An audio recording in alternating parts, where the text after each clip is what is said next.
Welcome back to the video lecture series for Introduction to the Art of Programming using Scala. In the last video, we were working on our Enqueue implementation. We're going to work on the Dequeue implementation in this video. One thing that needs to be added, though, is we wrote the Enqueue, but it has one factor missing, which is the fact that once we've added 9 things, the 10th thing is going to overflow our array.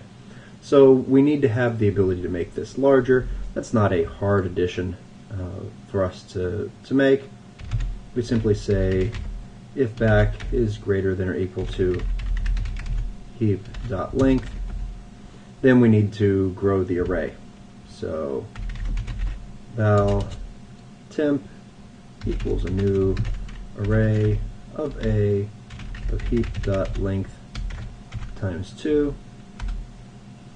We need to remember to set heap to temp, and in between these we will copy them over.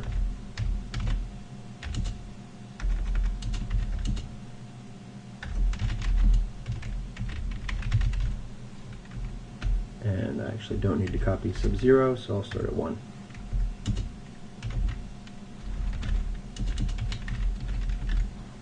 Okay, so now our Enqueue will actually grow.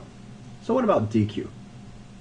So you should recall that the procedure here is we're going to pull off this top element and we need to return that. So we can go ahead and add the code for that. We're going to remember the value at heap sub 1, and then we want to make sure that's the value that we give back in the end.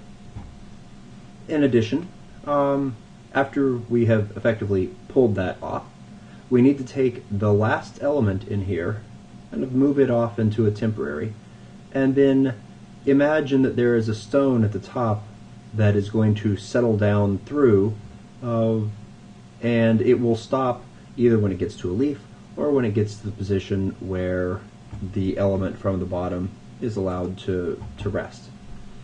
So, the way we're going to write this code is we'll start off.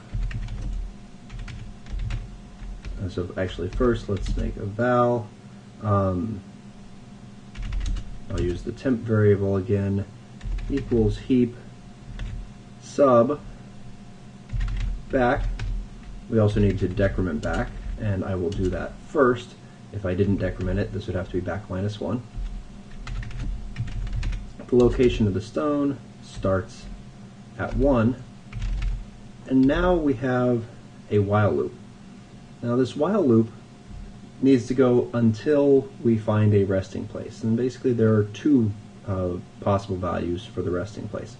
One is that we've gotten to a node that has no children. So while stone times 2 is less than or equal to back.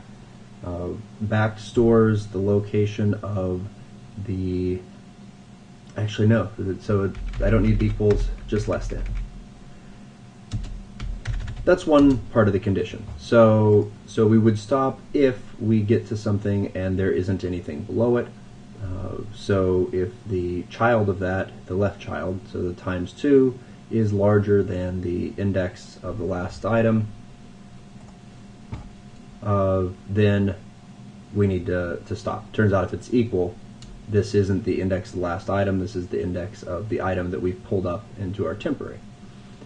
What about the other condition? The other condition is that that we've gotten to a place where both children are a lower priority than the thing that is settling down. Okay, and that, it turns out, is hard to phrase, because the fact that we know that we have at least one child from this first condition doesn't tell us, whether we have 2 children or one child, and we would need to use the larger of the 2 children. If we had 2 children, there's a lot of logic in there. So I'm going to go ahead and introduce another variable that I called the flag.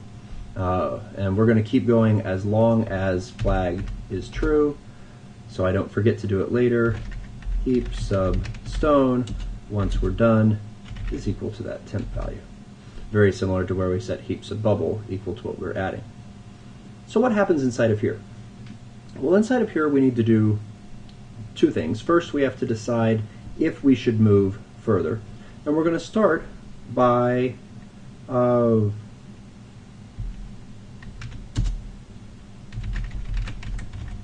creating a variable that I will call smallest child. And smallest child is going to be stone times 2. Okay. I'm making the assumption here that the first child, the left child, is the smaller of the two. Of course, that might not be the case, but it will be the case either if it is the smallest or if there's only one child. So if the stone times 2 plus 1 is less than back, and let's do higher priority. Higher priority of heap sub stone times 2 plus 1 over heap sub stone times 2. If that's the case, smallest child plus equals 1. Okay, so let's see make sure we understand what this says. So if there is a second child and that second child has a higher priority than the first child, then we increment this by 1, which basically means that the second child will be the smaller one.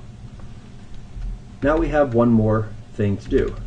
If that smallest child, so if the smallest child is a higher priority of the heap sub, I've called it, how about we call this instead of smallest child? Well, let me finish this. Comma, heap, actually no, temp, then we'll do something. I want to go ahead and refactor this.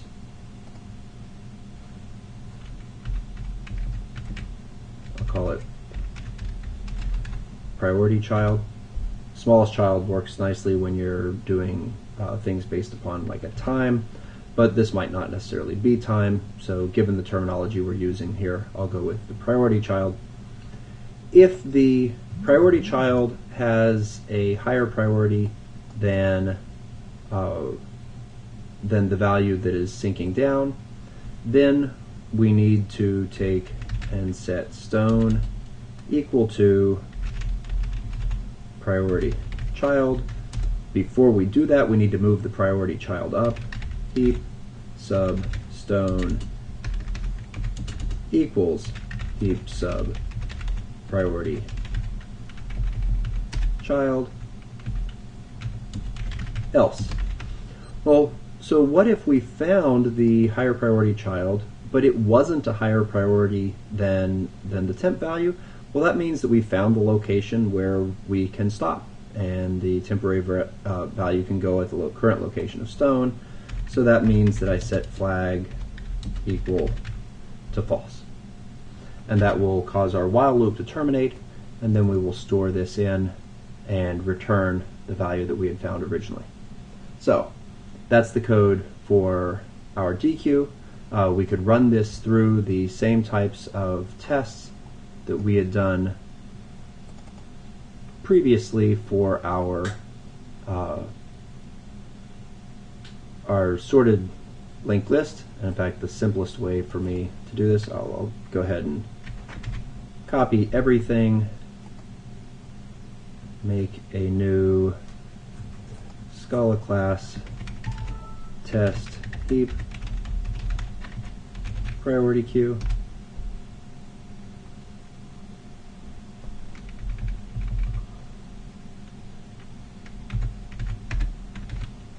paste,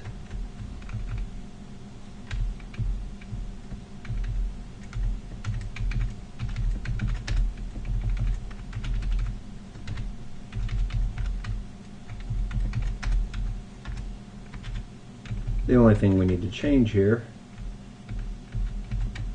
is change this to a heap priority queue. Everything else should be happy.